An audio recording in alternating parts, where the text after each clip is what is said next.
Cette phrase est la version moderne de « il a eu un coup de bol, c'est tout ». Sinon, quand tu creuses un peu, tu découvres que la chance est souvent une excuse de ceux qui n'ont pas eu le cran d'essayer ou ceux qui ont essayé mais qui ont abandonné parce que c'était trop difficile. Veux-tu savoir ce qu'est la vraie chance pour les riches? Simple. C'est le moment où l'opportunité rencontre la préparation.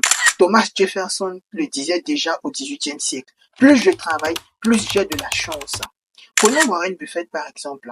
Lui, il est né dans un pays riche, à une époque de croissance, mais il a lu plus de 600 livres sur l'investissement avant ses 20 ans. Et à 11 ans, il faisait déjà ses premiers achats d'actions. Tu appelles ça un coup de chance? Et Elon Musk, le gars a lancé 4 entreprises qui auraient pu toutes échouer. Il a failli tout perdre à plusieurs reprises. Ce n'est pas de la chance, c'est de la résilience, une exécution de malade. Même dans les contextes les plus modestes, regarde bien autour de toi. Il y a toujours cette vendeuse qui a su transformer un petit kiosque en boutique, ce chauffeur de moto-taxi qui s'est acheté sa propre flotte et cet apprenti couturier qui est devenu patron pour ensuite former ses propres apprentis. C'est pas de la magie, c'est de la discipline, de l'audace et du travail.